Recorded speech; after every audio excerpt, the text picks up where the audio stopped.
गोंदिया जिल्ह्याच्या सालेकसा तालुक्यातील अतिदुर्गम नक्षलग्रस्त घनदाट जंगलात कचारगड गुहा असून आदिवासी बांधवांचे आराध्य दैवत म्हणजे पारी कोपार लिंगो महाकाली कणकालीची देवीची मूर्ती आहे।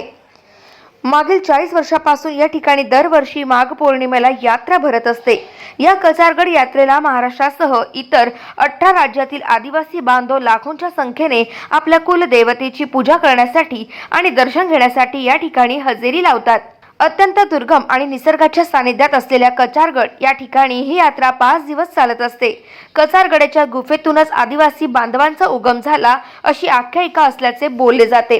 कचारगडमध्ये असलेली गुहा ही निसर्ग निर्मित असून आशिया खंडातील सर्वात मोठी गुफा आहे।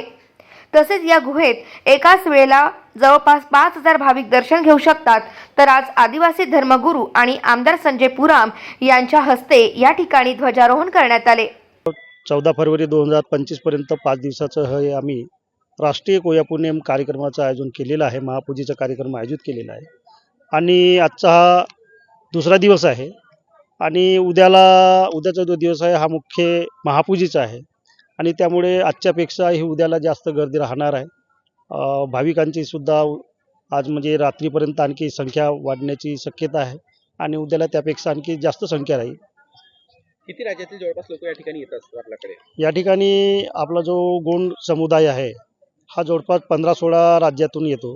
म्हणजे या ठिकाणी पश्चिम बंगाल आहे, ओडिशा आहे, झारखंड आहे, मध्य प्रदेश, छत्तीसगड, महाराष्ट्र याप्रमाणे जिथे जिथे आपले हे आदिवासी गोंड समाजाचे जे लोक आहेत ते येतात आणि त्याबरोबर इतर आदिवासीसुद्धा या ठिकाणी आपल्या या गोंडियन संस्कृतीचे दर्शन करण्यासाठी त्या महापूजेमध्ये सहभागी होण्यासाठी येत असतात। दरवर्षी या कचारगडमध्ये लाखोच्या संख्येने गोंडियन सगाजन या ठिकाणी येतात। खरं म्हणजे दरवर्षी या कचारगडमध्ये सेंट्रलचे मंत्री असतील, राज्याचे मंत्री असतील, ते या ठिकाणी येतात। दरवर्षी कुठल्या ना कुठल्या प्रकारचे घोषणा करून या ठिकाणी कामं मोठ्या प्रमाणात होतात। परंतु मुख्य मागणी या ठिकाणच्या समितीच्या सदस्यांनी या क्षेत्राचा आमदार म्हणून ज्यांनी माझ्याकडे केलेली आहे, निश्चितच लाखो लोकांना राहण्याची गैरसुविधा होतो आहे, सुविधा नाही आहे आणि त्याच्यामुळे या कचारगडमध्ये जवळपास 100 कोटी रुपयाची निधी जर उपलब्ध झाली, महिलांसाठी स्वतंत्र इमारत, पुरुषांसाठी स्वतंत्र इमारत, अशा प्रकारे भव्य इमारतीची या ठिकाणी आपण भक्तनिवास ची व्यवस्थाच्या दृष्टिकोनातून मागणी आलेली आहे। त्याचप्रमाणे देशातील 17 राज्याच्या वर गोंडी भाषा बोलणारी गोंडियन समाज मोठ्या प्रमाणात या भारतात वास्तव्यात आहे आणि त्याच्यामुळे त्या राज्यात गोंडी भाषेला राज्यभाषेचा दर्जा मिळावा, देशामध्ये राष्ट्रीय स्तरावर सुद्धा गोंडी भाषेला दर्जा मिळावा अशा प्रकारची मागणी केलेली आहे।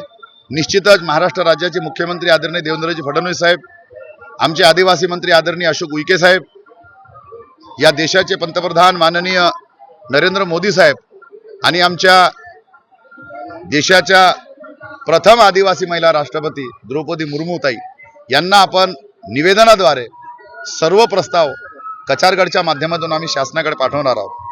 या यात्रेनिमित्त आदिवासी बांधवांच्या संस्कृतीचे दर्शन पाहायला मिळते। या यात्रेकरिता महाराष्ट्र, मध्य प्रदेश, छत्तीसगड, आंध्र प्रदेश, बिहार, ओडिशा, झारखंड, उत्तर प्रदेश, मिझोराम, मेघालय आदी 16 राज्यातून लाखोच्या संख्येने आदिवासी भाविक येतात।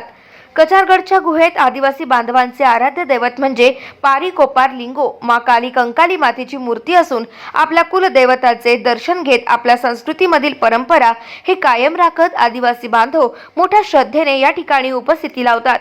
त्याचप्रमाणे विविध राज्यातील विभिन्न आदिवासी बांधव या यात्रेवेळी आपापल्या राज्याच्या परंपरेनुसार आदिवासी नृत्याचे संस्कृतीचे सादरीकरण करतात।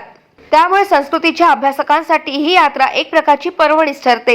या आदिवासी बांधवाच्या यात्रेदरम्यान आदिवासी समाजातील रोटीबेटीचे व्यवहारही मोठ्या प्रमाणात होत असते। त्यामुळे या यात्रेला अतिशय महत्त्व असते। कचारगड हा परिसर नक्षलग्रस्त भागात मोडत असल्यामुळे या ठिकाणी होणारी गर्दी पाहता सुरक्षेच्या दृष्टिकोनातून मोठ्या प्रमाणात पोलीस बळ देखील या यात्रेसाठी तैनात करण्यात येतो, हे विशेष। गाव माझा न्यूजकरिता राधाकिसन चुटे, गोंदिया।